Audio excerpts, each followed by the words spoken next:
Assalamu alaikum wa rahmatullahi wa barakatuh. C'est pour le tronc commun scientifique.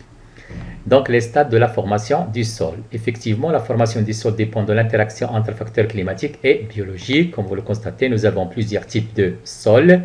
Cette différence de sol dépend de la nature de la roche-mère, mais aussi des facteurs, des agents bien sûr d'érosion que subissent la roche-mère, agents mécaniques et chimiques, terre argileuse, terre sableuse, terre calcaire, terre humifère.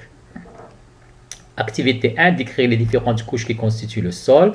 Notre document représente un schéma d'une coupe du sol. Effectivement, à la surface, nous avons la végétation, nous avons la litière, l'humus et la couche minérale. Ces trois couches ils vont constituer ce qu'on appelle le sol. Bien sûr, sous cette couche de sol, nous aurons bien sûr le sous-sol. Donc, effectivement, le sol est constitué de couches successives appelées horizons. Comme je l'ai déjà dit, à la surface, nous avons la végétation, la partie sol est constituée de la litière, l'humus et la couche minérale, et bien sûr, sous le sol, nous avons le sous-sol. On va découvrir que veut dire bien sûr chaque horizon, chaque couche bien sûr. On va commencer par la litière. Donc, il s'agit de la matière organique fraîche qui se transforme ensuite en humus, des feuilles mortes, débris de bois, bien sûr, excréments, cadavres. Ces milieux particuliers diversifient la surface du sol et peuvent abriter une faune spécialisée.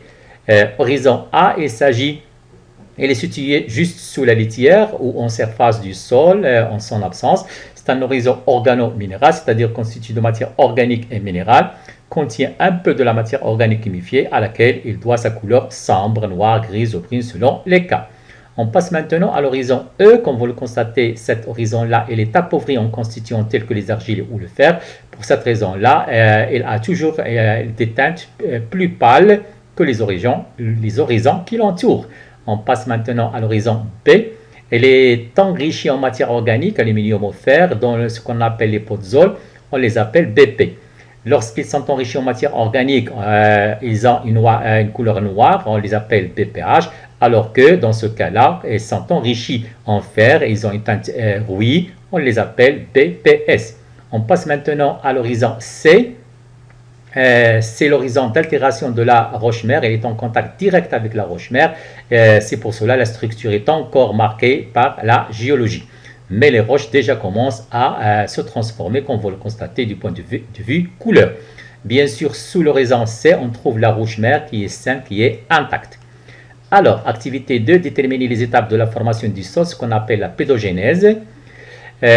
Comme vous allez le constater, on va découvrir les différentes étapes de la formation du sol, mais en même temps, comme vous le constatez, on va suivre bien sûr la variation de l'épaisseur des sols en fonction du temps. Nous avons, comme vous le constatez, l'axe vertical représente l'épaisseur du sol en millimètres, alors que l'axe horizontal représente le temps en années.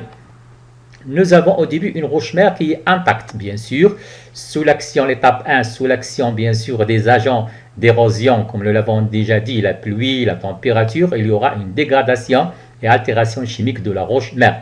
Fracturation de la roche-mère, bien sûr, infiltration des eaux de pluie qui sont acides, bien sûr, et ceci va provoquer, bien sûr, une altération chimique, bien sûr, et mécanique en même temps. Effectivement, l'image montre un paysage qui est bien sûr une roche-mère qui a subi une altération chimique, bien sûr, comme vous le constatez. On passe à l'étape 2. Effectivement, pendant cette étape-là, comme vous le constatez, il y aura une colonisation par des végétaux qu'on appelle des végétaux pionniers et formation d'un horizon d'altération, bien sûr. Comme vous le montre l'image, nous avons une image d'une coupe, mais une image vue de la surface. Donc, il y a colonisation par les végétaux qu'on appelle pionniers, qui n'ont pas grande nécessité organique, besoin organique, et formation d'un horizon d'altération. On continue, étape 3, il y a formation, bien sûr, d'humus grâce, bien sûr, à l'action des êtres vivants, enrichissement en matière organique. Effectivement, comme vous le constatez, formation de l'humus, enrichissement en matière organique, bien sûr, couche humifère, horizon A. On passe maintenant à l'étape 4, comme vous le constatez. Donc, ceci demande à peu près 16 000 années pour, bien sûr, pour que le sol se forme. Donc, pendant cette étape-là, comme on va le constater, il y a formation de nouveaux horizons par migration et accumulation, bien sûr, de la matière. Les différentes étapes, comme nous les avons déjà citées, roche-mère exposée à la surface, donc il va subir des altérations résultant de différents agents, l'eau, le vent, la température, etc. Étape 2, la surface altérée de la roche-mère va être colonisée par les végétaux pionniers, comme nous l'avons déjà montré. Étape 3, donc l'altération de la roche est de plus en plus profonde, les horizons vont se différencier. Étape 4, bien sûr, les eaux de pluie s'infiltrent dans le sol, ce qui favorise l'approfondissement de l'horizon humifié. Activité 3, situer le sol. Donc, on va essayer de, bien sûr, dans ce cas-là, donc nous avons à la surface les végétaux, bien sûr. Nous avons sous les végétaux la litière. Nous avons le sol, bien sûr. Et nous avons, bien sûr, le sous-sol. Merci.